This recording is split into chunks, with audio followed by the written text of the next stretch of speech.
Shalom, saudara-saudara yang terkasih di dalam Tuhan Yesus. Kembali pagi ini kita akan mendengarkan firman Tuhan. Sebelumnya, mari kita sama-sama berdoa. Terima kasih Tuhan atas berkat Engkau pada hari ini. Di mana kami ada, sebagaimana kami ada adalah berkat kasih anugerah-Mu, perlindungan-Mu, dan juga kemurahan-Mu dalam hidup kami. Kami percaya semua ini adalah karena Engkau mengasihi kami. Terima kasih ya Tuhan, supaya pimpin hidup kami, supaya hidup kami selalu boleh berada di dalam kehendak rencana-Mu dan berkenan kepada-Mu. Hanya di dalam nama Tuhan Yesus kami berdoa. Amin. Firman Tuhan pada pagi hari ini bertemakan tentang melayani dan kesaksian hidup. Kalau kita baca di dalam 1 Timotius pasal 3 ayat 13, bunyinya, karena mereka yang melayani dengan baik beroleh kedudukan yang baik, sehingga dalam iman kepada Kristus Yesus mereka dapat bersaksi dengan leluasa. Setiap orang tentu ingin melayani Tuhan, wajib hidup sesuai dengan firman Tuhan. Bila pelayan Tuhan hidupnya tak sesuai dengan kehendak Tuhan, mereka bukan hanya tak memuliakan Tuhan, tapi hidupnya juga dapat menjadi batu sandungan bagi orang lain. Bila kita berkomitmen menyerahkan hidup bagi kemuliaan Tuhan, kita pun harus berani membereskan semua hal yang tak berkenan kepada Tuhan. Jangan menunggu perkara-perkara negatif berakar kuat dalam diri kita.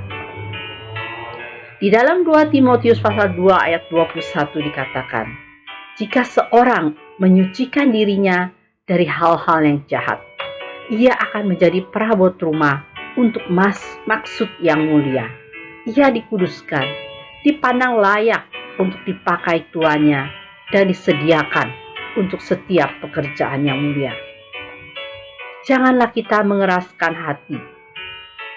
Biar kita boleh belajar menjadi peka terhadap suara Roh Kudus.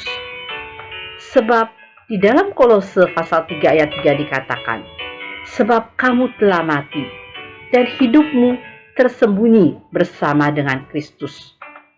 Jadi, hendaklah hidupmu tetap di dalam Dia. Hendaklah kamu berakar di dalam Dia dan dibangun di atas Dia.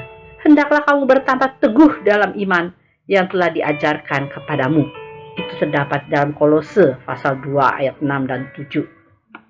Alkitab juga menegaskan di dalam Kolose pasal 1 ayat 13-14 dikatakan, Ia telah melepaskan kita dari kuasa kegelapan dan memindahkan kita ke dalam kerajaan anaknya yang kekasih.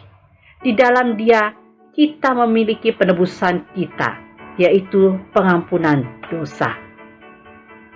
Jika kita telah dilepaskan dari kuasa kegelapan, oleh karena itu tak selayaknya kita hidup sembrono dengan tetap tinggal di dalam kegelapan itu. Menanggalkan segala hal yang disukai bukanlah perkara gampang dan mungkin kadang menyedihkan atau menyakitkan. Tetapi bila kita kasih kepada Kristus, apalagi kasih kita kepada Kristus sangat besar, maka penderitaan yang kita alami akibat melepas kesenangan daging tak akan menjadi rintangan untuk maju bersama Dia. Belajarlah dari Rasul Paulus dengan kesaksiannya, kesaksian hidup yang luar biasa. Berbagai penderitaan telah dialami oleh Rasul Paulus, namun tak setapak pun ia mundur dari pelayanan. Ia juga mampu mengalahkan segala keinginan daging demi Kristus yang dilayaninya. Ini menunjukkan bahwa Paulus tidak hanya pandai bicara, tetapi hidupnya benar-benar nyata menjadi kesaksian bagi banyak orang. Karena tanpa kesaksian hidup, pelayanan kita tak lebih dari sekedar kegiatan rohani. Oleh karena itu, marilah kita belajar di dalam hidup kita untuk senantiasa sadar akan diri kita dari segala perbuatan kita, supaya kita tidak menjadi sandungan bagi orang lain, tetapi benar-benar dapat menjadi kesaksian hidup bagi Tuhan, yang dapat memuliakan Tuhan dan juga melayani Tuhan. Tuhan Yesus memberkati. Mari sama-sama kita berdoa. Terima kasih Tuhan atas pimpinan Engkau dalam hidup kami, di mana Tuhan kami boleh belajar Tuhan, karena kasih-Mu kepada kami boleh belajar ya Tuhan untuk hidup di dalam kehendak dan rencana-Mu, dan menjadi kesaksian yang hidup yang dapat memuliakan Engkau Tuhan. Jauhkan kami daripada kesaksian yang menjadi batu sandungan dari orang lain.